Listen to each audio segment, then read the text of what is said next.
year.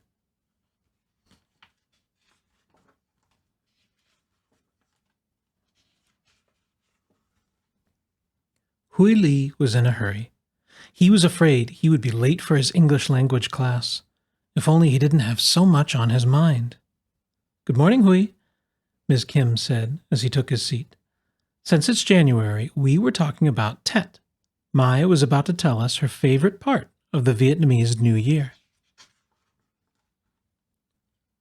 My whole family got together on New Year's Eve in Vietnam. I stayed up after midnight to make the sweet rice cakes, and we all lighted firecrackers. "That's what I like best," Mai said. Then Tun raised his hand. "Here in the United States, my family goes to the Tet celebration at the high school. They have all the special foods and a dragon dance and everything. Last year my brother was the dragon's tail." "Wait, I changed my mind," interrupted Mai. "I forgot about the red envelopes of money that we got on Tet. That's what I like best." "I know the part of Tet I don't like," said Hung. "My mother says I have to be nice to everyone, even my little brother." Ms. Kim turned to Hui and asked, "What about you, Hui? What do you like best about celebrating Tet?" Hui shook his head and looked down. He didn't want to think about Tet. It made him miss his mother and everyone in Vietnam they had left behind. It made him worry about his father, who was so lonely and so lost in the new country. Hui finally answered, "My father says we don't celebrate Tet here. He says no country, no new year." Lin joined in. "Yes, my parents always say Tet isn't the same here, but I remember very little about it. I wonder what Tet was like in Vietnam."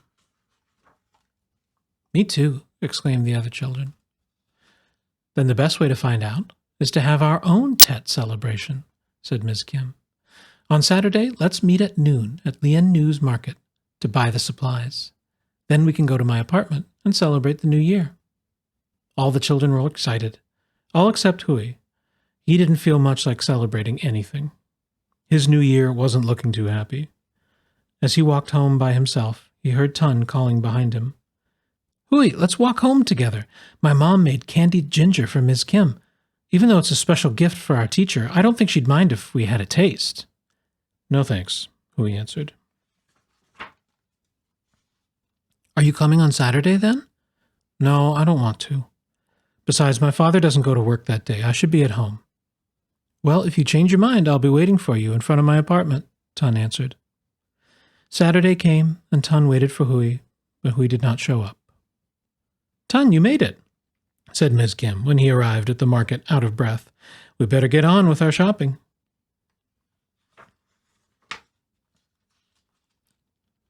Ms. Kim gave everyone a job. "Tun, please look for sweet rice and mung beans to make rice cakes. Mai, you find some coconut milk, dried watermelon seeds, and candied fruit. Lin, you look for 2 red candles, 3 small teacups, and incense. Hung, you choose 2 nice grapefruit, some mangoes, and a big papaya. I'll get the noodles and the bong mai, the plum blossoms. Then we'll go to the butcher's for the pork and some duck for the soup." When they arrived at Ms. Kim's, she said, "I've cleaned this place from top to bottom for Tet as I would in Vietnam. Did you all know that is an important New Year's custom?" "What are those red strips of paper with writing on them?" Lin asked. "Those are Cao Doi, poems written about the yearning for home and family," Ms. Kim answered. "Now let's set up the altar on this table." Ms. Kim put a picture of her grandfather in the middle of the altar. Then she placed a Bai Vi, a piece of wood showing his name, below it with some coins.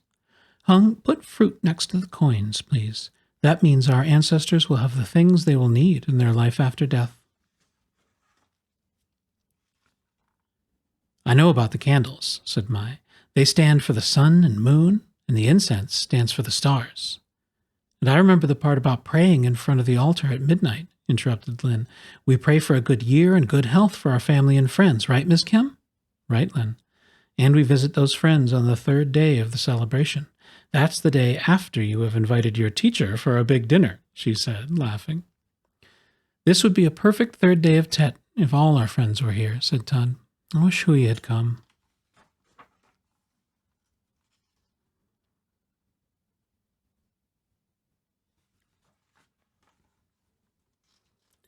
Well, it's hard for Hui. This is his first Tet away from Vietnam. Some of you know what it feels like to be a stranger in a new country, she said. But he isn't a stranger. He's our friend, exclaimed Tun. Wait, I have an idea, Ms. Kim said. I think I will give Hui's father a call to invite them to join us. They don't live very far from here, do they? Ms. Kim phoned Hui's father and convinced him to come with his son for the celebration. Tun was so pleased that he quickly put on his coat and ran to Hui's apartment. Hui's father answered the door. Happy New Year, Mr. Lee. I'm so happy that you and Hui are coming to our Tet celebration, Tun said breathlessly. When Mr. Lee, Hui, and Tun arrived at Ms. Kim's apartment, she opened the door with a smile. Chok mung nam moi, she said to them. Good wishes to you for the new year. Then she opened the door wider. Behind her, Hui and his father could see the beautiful Tet altar, the table laid with a New Year's feast, and around it a circle of grinning faces. Hui saw his father's look of surprise turn into a shy smile. Please come in and join us, said Ms. Kim. Friends should be with friends at Tet. We will all be together to celebrate a new beginning for a new year. And so they were.